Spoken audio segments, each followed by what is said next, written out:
पांडुलिपियों के बाद में अब हम अभिलेखों की बात करते हैं। अभिलेख जिसके अंदर कुछ न कुछ लिखा हुआ है, एक लेख है। उस लेख से आने वाली पीढ़ियां ये पता करती थी कि उस समय का जो समाज था वो कैसा था, शासक वर्ग कैसा था, धार्मिक क्रियाएं क्या थी, सामाजिक व्यवस्था क्या थी। आप अपने गांव में कभी किसी छोटे मंदिर या ऐसी जगह पे गए होंगे जो ऐतिहासिक जगह है, वहां पे कहीं ना कहीं आपको पत्थरों पे कुछ न कुछ लिखा हुआ होगा, या फिर कुछ ऐसे धातु के पत्रे होते हैं, पन्ने होते हैं, पत्र होते हैं, उसके ऊपर कुछ न कुछ खुदा हुआ जिसको हम उत्कीर्ण किया हुआ कह सकते हैं वो होगा। तो जैसे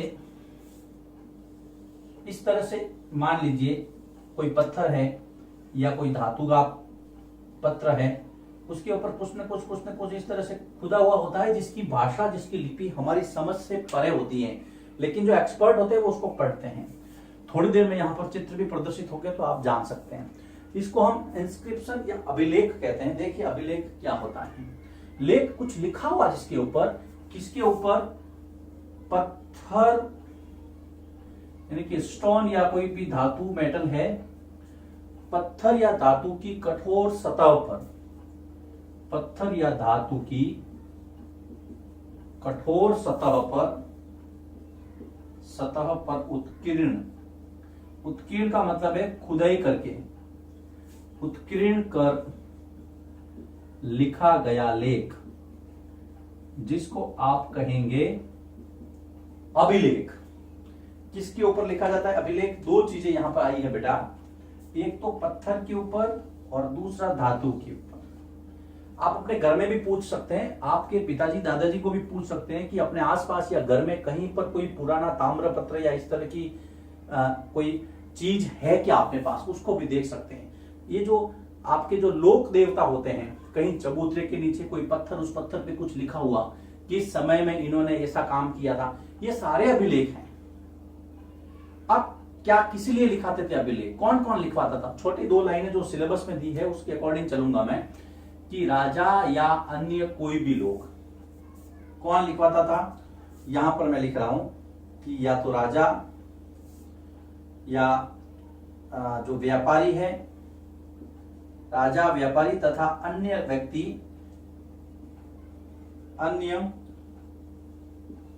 अन्य व्यक्ति अपने कार्यों, उन्होंने कोई काम किया हो, है ना, अपने कार्य, उन्होंने कोई लड़ाई जीती हो, व्यक्ति अपने कार्यों, उनके जो वर्क्स थे या फिर उनकी जो विजय है, विजयों, या फिर कोई नियमावली है, नियमावली आदि को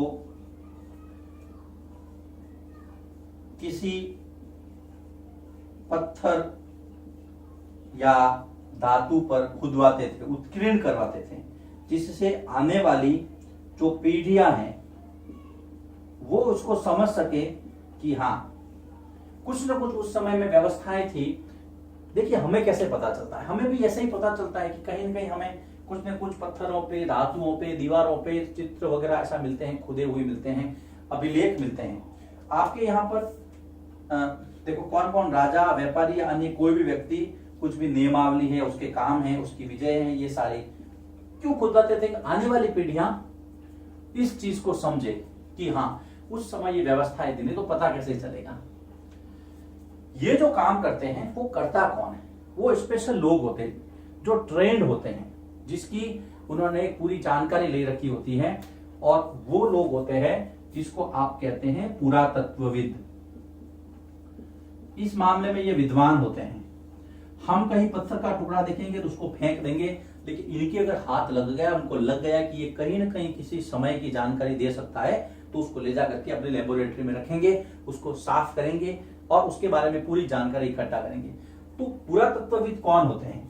ये प्रश्न आता है सीधा सीधा कि अतीत अर्थात इतिहास, जो पिछला समय बीत गया है, अतीत में प्रयोग की गई, अतीत में प्रयोग की गई वस्तुओं, अतीत में प्रयोग की गई वस्तुएं, बहुत सारे लोग वस्तुएं इस्तेमाल करते थे, उनका अध्ययन करना, की गई वस्तुओं का अध्ययन स्टडी करने वाले व्यक्ति क्या कहलाते हैं बेटा? पुरातत्वविद कहलाते हैं। करने वाले व्यक्ति क्या कहलाते हैं? पुरातत्वविद कहलाते हैं। तो ये यहां पर टर्म आपको ध्यान में रखनी है कि पुरातत्वविद से आप क्या समझते हैं। पुरातत्वविद किन किन चीजों का अध्ययन करते हैं, कौन कौन सी वे सारी वस्तुएं हैं, इसकी क्या क्या उनको मिलता है। हमारे मन में प्रश्न आता है कि सर आपने ये तो बता दिया कि पुरातत्वविद पुरानी चीजों का अध्ययन करते हैं, लेकिन वो कौन कौन सी वस्तुएं हो सकती है। जब मैं यह लिखूंगा तो आप समझेंगे अरे सर ये तो बहुत इजी है, ये तो हमारे आसपास है, ऐसा लगता है हम खुद इन चीजों का अध्ययन करने में रुचि रखते हैं। देखिए जैसे कोई भी पत्थर है जो पुराना है, बहुत पुराना है, जैसे कि पत्थर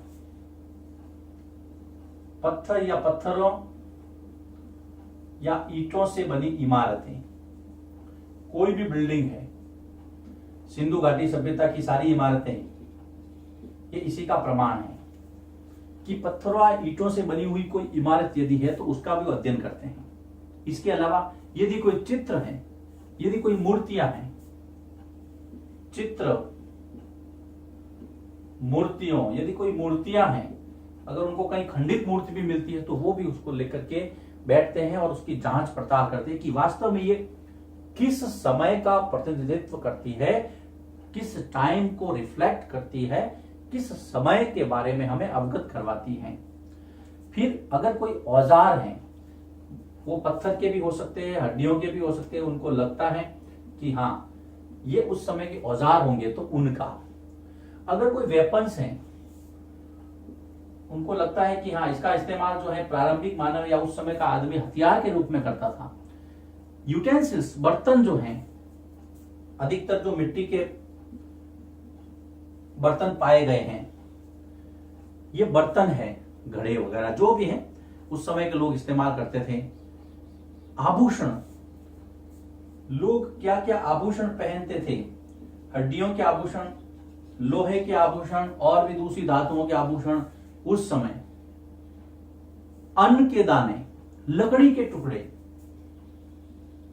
जैसे कि अन्न के दाने, कहीं उनको अन्न के जले हुए दानों के अवशेष मिले हैं, जैसे सिंधु घाटी सभ्यता में बहुत सारी जगह है, अन्न के दाने हैं, लकड़ी के टुकड़े हैं, कुछ जानवरों की हड्डियां भी मिली हैं जिनका इस्तेमाल, जिनका जो है अध्ययन पुरातत्वविद करते हैं।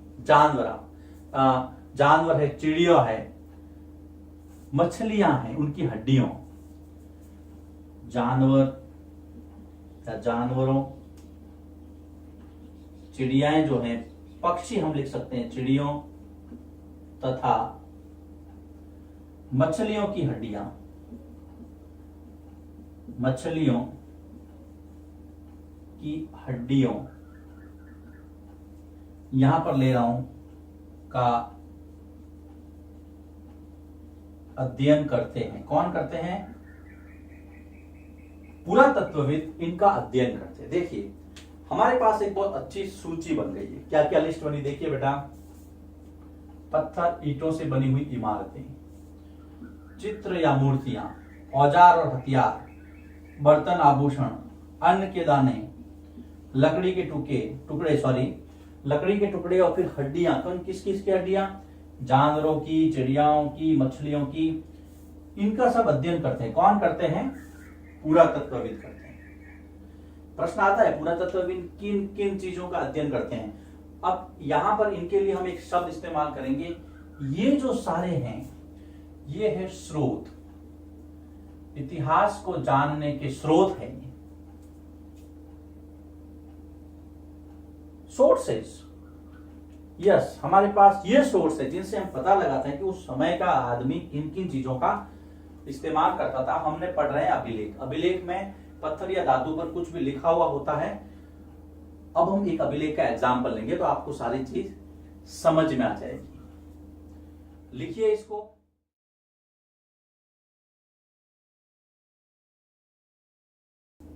अब हम अभिलेख के एक उदाहरण से इसको स्पष्ट करते हैं। अभिलेख ये तो आपने समझ लिया कि सर या तो कोई पत्थर होगा या धातु का कोई पन्ना होगा, कोई पतरा होगा, कोई पत्र होगा, उस पर के उत्कीर्ण खुदाई करके कुछ न कुछ चीज लिखी हुई होगी।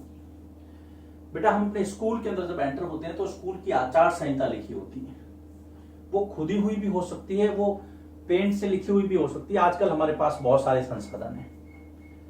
ऐसा ही हम एक अभिलेख जिसका नाम है कंधार अभिलेख, ये कंधार अभिलेख जो मिला है, कंधार अभिलेख, ये हमें प्राप्त हुआ है अफगानिस्तान के कंधार से। अफगानिस्तान के अंदर कंधार है, वहां से मिला है, इसलिए इसको कंधार अभिलेख कहा गया है। आप चित्र में देख सकते हैं, ऐसा लग रहा है कुछ ना कुछ इसके ऊपर लिखा हुआ है, इसी तरह का चित्र है ये। कंधार अभिलेख जो है वो कहते हैं कि मौर्य वंश के शासक, मौर्य वंश के शासक जिसका नाम था अशोक मौर्य, सम्राट अशोक, मौर्य वंश के शासक अशोक मौर्य ने इसको खुदवाया था। प्रश्न आता है कि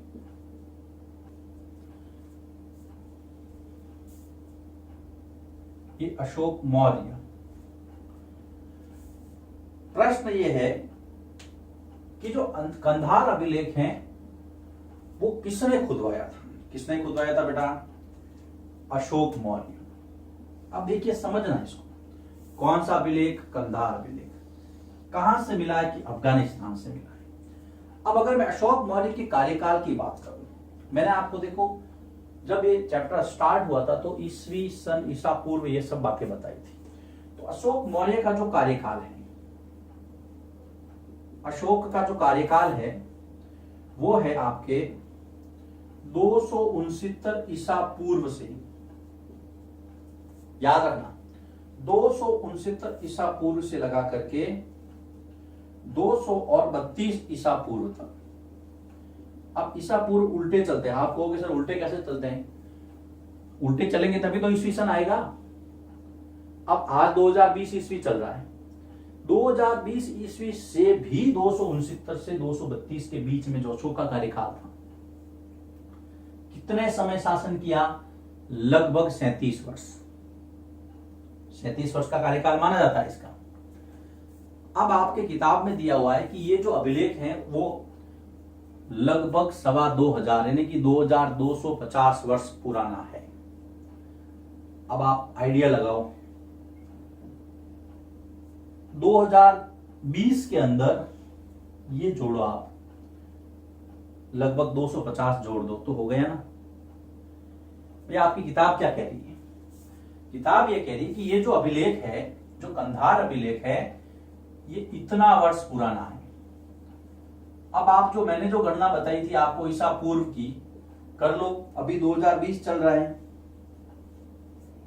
2020 में ये जोड़ लो, 250 ही जोड़ देते हैं हम, 250 ईसा पूर्व, 250 साल पहले। तो आप इसकी गणना करो, आपको ये आंकड़े मिलेंगे। लगभग इसके सटीक आंकड़े बैठते हैं ना, इस तरह से आपको इसकी गणना करनी है। 2020 में 2,250 तो 2,270 हो गए, लगभग सटीक गणना है। कंधार अभिलेख अशोक मौर्य ने खुदवाया था, अफगानिस्तान के कंधार से मिला है। अब आगे चलते हैं, इसकी विशेषता क्या है? इसकी सबसे महत्वपूर्ण विशेषता यह है मित्रों, ये 2 लिपियों में मिला है। बहुत कम अभिलेख ऐसे हैं, ये यूनानी तथा अरेमाइक लिपियों के अंदर, यूनानी और अरेमाइक इन 2 लिपियों में खुदा हुआ है, 2 लिपियों में लिखा हुआ। लिपि किसको कहते हैं? शब्द होते हैं, अक्षर, अक्षर से शब्द, शब्द से आपकी भाषा, और भाषा को लिखने की जो स्टाइल है उसको लिपि कहते हैं। जैसे हिंदी की जो लिपि है वो देवनागरी लिपि है। अब आपको ये याद रखना है कि जो कंधार अभिलेख है वो कौन कौन सी लिपियों में है? वो यूनानी और वो अरेमाइक, 2 लिपियों में लिखा गया है। ये इसका इंपॉर्टेंट फैक्ट है। कौन सा अभिलेख 2 लिपियों में मिला है? कंधार अभिलेख। कौन कौन सी है? यूनानी और अरेमाइक। कहां से मिला है? कंधार से मिला है। किसने खुदवाया था? सम्राट अशोक मौर्य ने। ये है अभिलेख दोस्तों। अभिलेख वाला टॉपिक यहां समाप्त होता है। तिथियों वाला मैंने आपको शुरू में ही बता दिया था। अब एक छोटी सी टर्म रही है जिसको हम जैसे पुरातत्वविद देखा था ना, वैसे इतिहासकार, जिसको आप हिस्टोरियन कहते हैं। इतिहासकार क्या है? तो सिंपल सी लाइन आपको याद रखनी है, अतीत का अध्ययन करने वाले, अतीत की जो घटनाएं हैं उसका अध्ययन करने वाले इतिहासकार हैं। क्लास 6 के लेवल के लिए आपको ये, अब आप कहोगे सर अतीत का अध्ययन तो हम भी करते हैं, लेकिन हम उसको रिसर्च की दृष्टि से नहीं देखते हैं, हम उसके अंदर प्रयोग नहीं करते हैं, या फिर उसके अंदर हम उसकी तह तक जाने का प्रयास नहीं करते हैं। हम तो एक तरह से स्टूडेंट हैं, स्टडी कर रहे हैं, हालांकि ये भी स्टूडेंट की तरह ही है, लेकिन इनका काम कुछ ज्यादा है। तो इस परिभाषा के साथ में, इतिहासकार की परिभाषा के साथ ये अध्याय यहां पर समाप्त होता है। इस अध्याय में हमने बहुत सारी चीजें देखी। ये क्लास 6 की हिस्ट्री का पहला चैप्टर था बेटा। इसके अंदर हमने ईसा पूर्व क्या है, ईसवी सन क्या है, कैसे इसकी शुरुआत हुई, हम इसको कैसे गणना में ला सकते हैं, पुराने लोग जो है वो किस तरह के थे, बहुत सारी चीजों के बारे में हमने चर्चा की यहाँ पर। फिर उसके बाद में लास्ट में जाते जाते हम कंधार अभिलेख का भी हमने ज्ञान प्राप्त किया। नर्मदा नदी, सहायक नदी किसे कहते हैं, सिंधु नदी और उसकी सहायक नदियां, उनके वैदिक नाम हमने देखे थे। बहुत सारी चीजें आपके पास इस चैप्टर के बाद में नोट्स के रूप में तैयार हो गई। अब आते हैं इसके अभ्यास के प्रश्नों पर। सबसे इंपॉर्टेंट है, एग्जाम का जो प्रश्न पत्र क्लास 6 के लेवल पे बनता है वो बनता है अभ्यास के प्रश्नों से ज्यादातर। तो चैप्टर के पीछे जो अभ्यास के प्रश्न दिए गए हैं उनको आप जरूर हल करें। उसमें कहीं कोई प्रॉब्लम आए तो आप मुझे संपर्क कर सकते हैं मेरे व्हाट्सएप और टेलीग्राम पे। क्लियर? लेकिन जब तक, जहां तक मैं समझता हूं आपको कोई समस्या आएगी नहीं, और फिर भी आए तो मैं यहां पर तैयार हूं आपके सवाल का जवाब देने के लिए। आशा करता हूं आपको ये पहला चैप्टर बहुत अच्छा और अच्छी तरह से समझ में आया होगा। फिर भी यदि कोई आपके सजेशंस हैं आप मुझे टेलीग्राम और व्हाट्सएप पर भेज सकते हैं। मेरे छोटे छोटे दोस्तों के लिए मैं हर समय तैयार हूं। मिलेंगे हम हिस्ट्री के अगले चैप्टर में एक नए वीडियो लेक्चर के साथ।